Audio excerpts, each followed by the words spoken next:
All right, Shalom. First and foremost, I'd like to start off by giving all praises, honor, and glory to Yahweh, Bahasham, Yahweh Shai, Bahasham, Rechak Kodash. Double honors to our venerable apostles and elders of Great Millstone who rule well. Peace and blessings to the Lord's elect, the house of David. All right, so Brother Haran coming back at you with a quick lesson. Lord willing to be edifying and uplifting to the elect. All right, and just want to do a quick lesson here in response to a comment that I received on a video that went up this morning.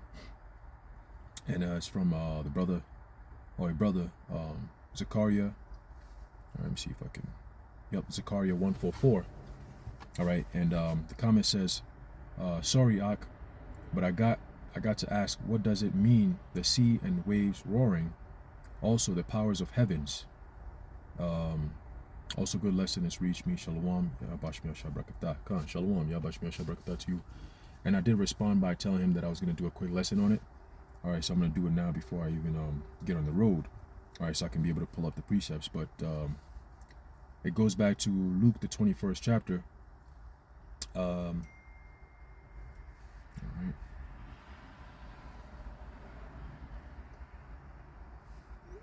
right. Luke, the 21st chapter, start off at verse 25. It says, "And there shall be signs in the sun, and in the moon, and in the stars, and upon the earth distress of nations, with perplexity, the sea and the waves roaring.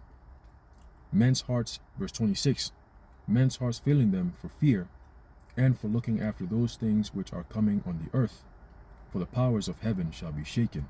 All right, so pretty much when you go up a few verses, all right, it's pretty much Yahweh Shai giving the blueprint of the times that we're about to enter into. Okay, part of it happened pre 70 AD, all right, in the sense of the judgment that happened when the Romans came in and sieged Jerusalem from 66 to 70 AD. Within that time period, all right, going into the flee into the mountains and so on and so forth that Yahweh Shai had mentioned. Okay, but part of it also is talking about this time. Okay, and that's pretty much going into ultimately the destruction. All right, because remember, upon Yahweh Shai's return, you're going to be seeing a lot of things going on upon the face of the earth. Okay, you're going to have a nuclear war. Okay, in the sense of before the missiles hit America, Babylon the Great, wherever brothers may be on this land, they're going to get beamed up. Okay, and then the aftermath of the missiles hitting this place. Let's say you in New York, all right, you in Dallas or LA or Chicago or wherever brothers may be at, all right, right before the missiles hit, all right, that land or that place, all right, those cities, all right, the Lord's going to give that command, all right, and you're going to get beamed up. Okay, so you're going to have multiple different places getting hit, all right, but in those within those missiles hitting this place, right, you're going to have an earthquake. Okay, the earth is going to be shaken. All right, and we're going to get that real quick. All right.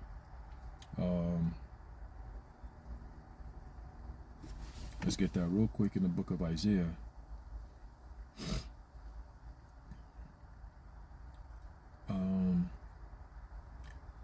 There's a book of Isaiah chapter 24 and verse 20. As a matter of fact, let me see if I could right, we can start off at verse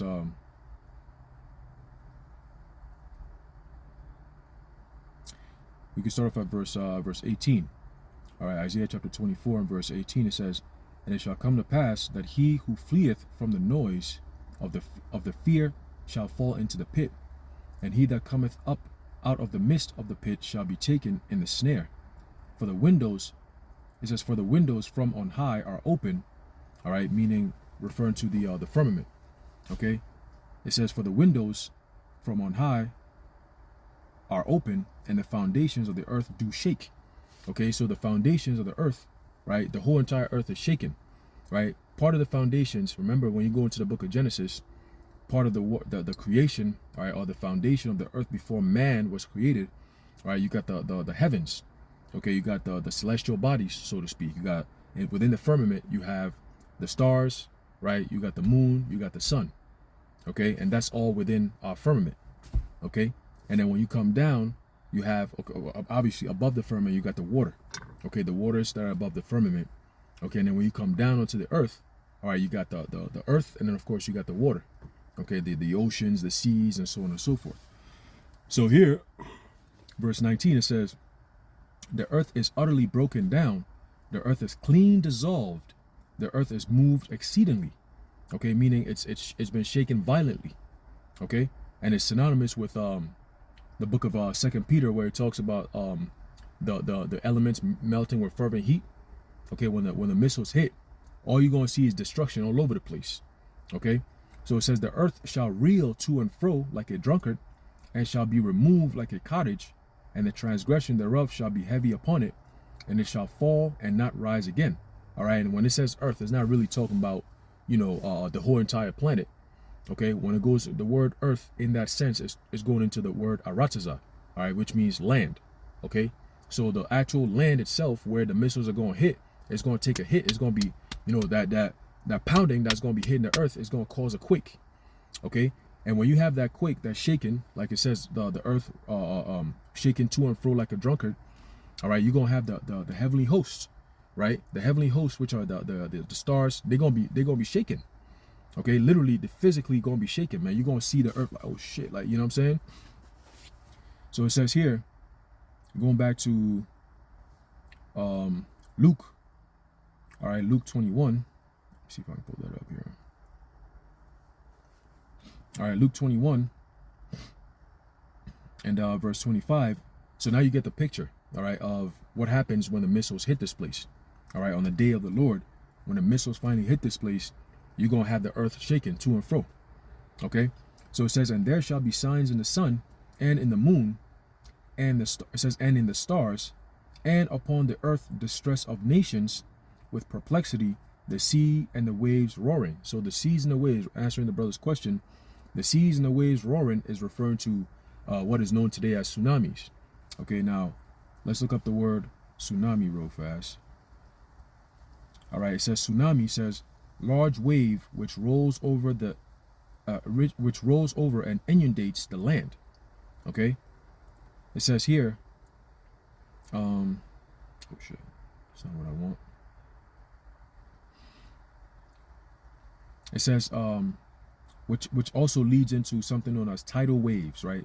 When you have a tidal wave, it says something that causes the tide, all right, or causes a tide, all right. Typically, when you have the water that rushes from the ocean over into the land, right? You have some you know, I believe in Japan, you know, the whole concept of tsunami is really with Japan when there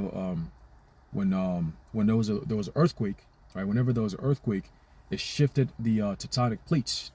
Okay, and whenever there was a shift in the tectonic plates, even in the ocean, all right, you have the water that will start shaking. The water becomes unstable, all right, and ultimately you have those roaring waves.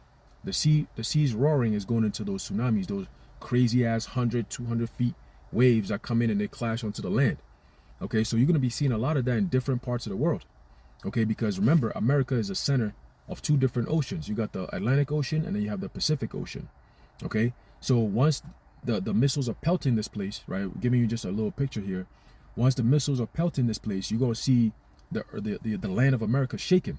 The whole earth will be shaken. Let me just put it like that. And when the earth is shaken, the water that's in the ocean is going to be moving. All right, and with that movement, you're going to see a lot of tsunamis. That's where you get the concept of the ocean and the seas roaring. Okay, so that's what it's going into. All right, the seas and the strange tides that's going to be flowing over onto the land. All right, it says, verse 26, men's hearts failing them for fear and for looking after those things which are coming on the earth, for the powers of heaven shall be shaken. So that's twofold. All right, the powers of heaven, referring to, like I said before, the lights, the moon, I mean the lights, the stars, all right, the moon, the sun, and so on and so forth. That's going to be in the heavens. Okay, and then also referring to the elites, all right, because as they've seen their kingdom collapsing by way of fire, America being destroyed, all right, they're going to be shook. Okay, wherever they're going to be at in their bunkers or whatever the case may be, all right, they're going to be shook. All right, a lot of these elites are not even going to be here in America. They're going to be overseas watching this place be destroyed. Okay, and they're going to be shook by that. All right, even entering into the time where America actually does get destroyed, a lot of these elites are going to realize that, yo, they don't have no way out. Like they're watching America being destroyed. They're watching their kingdom go down. Okay? And with that alone, they're going to be shaken. Now, when you go to that word shaken, okay, is a form of disruption, right? So let's go into that word shaken here. In the Greek, it says saluo, all right, which means to agitate or shake, all right, to cause to totter, okay, to overthrow. Okay, so that's another example right there, that once America goes down, that's symbolic for Esau going down. That's his power structure being destroyed and his power being overthrown. Okay, as Yahushua said that behold, that he's seen Satan coming down from heaven like lightning. Okay, so that's the same exact thing where his power structure going down, America going down, Esau is being overthrown. Okay, it says to cast down from one's secure or happy state. All right, so they're above here now. These elites that's why they call elites. But upon America's destruction and Yahushua's return, they go down. Okay, their power structure goes down because once this place is destroyed, they don't have no more power. Okay, they don't have a place where they could call home. All right, where they could say, oh, this is where we run our shit. JK ain't gonna be here. Like, everything's gonna be destroyed. Everything's gonna be dissolved. As is written, the elements shall melt with fervent heat. Okay, it says here, to shake down, to overthrow, all right, to shake thoroughly of a measure filled by shaking its contents together, right, to move, to agitate the mind, to disturb one. Okay, it says here, to agitate, to rock, to topple, okay, to destroy, to disturb, to incite, to move, to shake, to stir up. Okay, so those are all symbolic for ultimately this mass system going down. Okay, so that the powers being shaken is synonymous with the power structure, which is Esau and his system going down. Okay, shaken, going into the word shaken is the Greek word saluo. Actually, let's go into the root word, which is salos, which means it goes into a little something else. Let's see if we can get a little bit more on that. Right, ultimately it goes into to agitate, to trouble, all right, ultimately to destroy. All right, so the powers being shaken is synonymous with Esau's kingdom going down. Okay, and also twofold, meaning that you're actually physically going to see the heavens, all right, shaken, the stars and so on and so forth shaken. Okay, so just wanted to touch on that real fast for the brother. All right, Zechariah 1:4. Hopefully that made sense. You know, sometimes the verbiage could be a little tricky, but it doesn't deviate from the ultimate prophecy, right? Sometimes it's just written differently, but once you understand what it is, you know there's only one thing that's going to happen on the day of the Lord, which is America's destruction and the deliverance of the elect. All right, so once you understand that, you know, pretty much no matter how you read it, it's just different prophets saying the same thing, just in a different way. All right, so ultimately it's all, you know, talking about the end of this man's kingdom. All right, and the after effects of the missiles hitting this place, causing the earth to shake to and fro like a drunkard, also causing the waves to roar. All right, tsunamis and so on and so forth. All right, so Lord willing, that was edifying to you, to anyone who might be watching. All right, shalom, Yahba Shemiyah Shabakatam. Shalom.